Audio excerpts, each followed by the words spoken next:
Ever wondered how habits shape your life? They're like the invisible architects of our daily routines, subtly influencing our actions and decisions. They may be small, like brushing your teeth every morning, or larger, like going for a run every day. But there's something fascinating about these habits, especially the tiny ones. They may appear insignificant, but given time, they gradually shape our lives in remarkable ways. So, tiny habits, as insignificant as they may seem, can lead to big changes. Do you believe in taking massive action or making small, consistent improvements? It's a question of strategy, really. Massive action can produce immediate results, no doubt. But what about 1% improvements?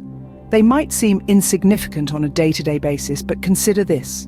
A tiny step forward every single day can lead to substantial growth over time. It's the power of compounding, a principle as old as time itself. 1% improvements, though they might seem small, can compound over time, leading to massive results. Ever thought progress is a straight line? Well, it's time to dispel that myth. Progress is more like a scenic route full of unexpected twists and turns, not a linear highway. It's not uncommon to encounter setbacks and plateaus. These aren't signs of failure, but rather part of the journey. They offer opportunities to learn, adapt, and grow stronger. So don't be disheartened by them. Embrace them as integral parts of your journey towards improvement. Remember, progress is not a straight line. It's more of a winding path with ups and downs. Goals or systems, what do you think matters more? Let's break it down. Goals are the destinations we aim to reach, while systems are the roads we take to get there. You see, goals alone aren't enough. They are the what, but systems, they are the how. They are the daily habits, the consistent actions that lead us towards our goals. And that's where the magic happens. The real lasting success comes from the systems we put in place. Systems, not just goals, are crucial for achieving real lasting success. Ever wondered how a habit forms? Picture a loop. The first part is the cue, a trigger that starts the process. This sparks a craving, a desire to do something. Next is the response, the actual habit you perform. Finally, the reward, a positive feeling that reinforces the habit. This four-step cycle is the habit loop. By identifying and understanding these components, you can strategically influence your own behavior. Want to form a new habit or break an old one? Understanding the habit loop can be a pivotal step in reshaping your habits. Want to change a habit? Here are 4 laws to guide you. Firstly, make it obvious. The cue that triggers your habit should be noticeable and easy to see. If you want to read more, place a book on your coffee table where you can't miss it. Secondly, make it attractive.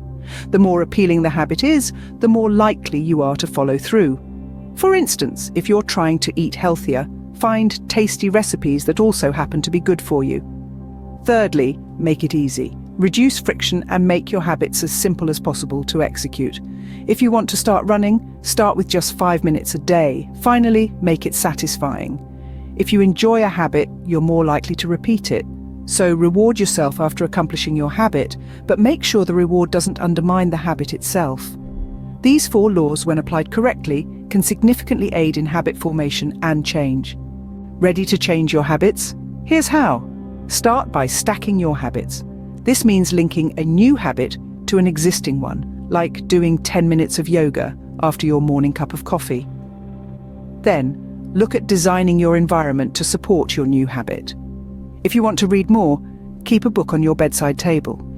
These strategies, habit stacking and environment design, can simplify the process of forming new habits.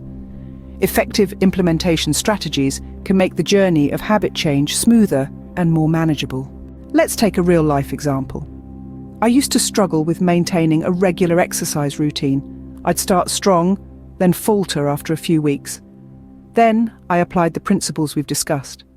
I focused on tiny 1% improvements, making it easy to start with just 5 minutes of exercise a day. Gradually, I formed a strong habit, and now I exercise regularly without a second thought. So you see, with the right approach, changing habits is not only possible, but also incredibly impactful.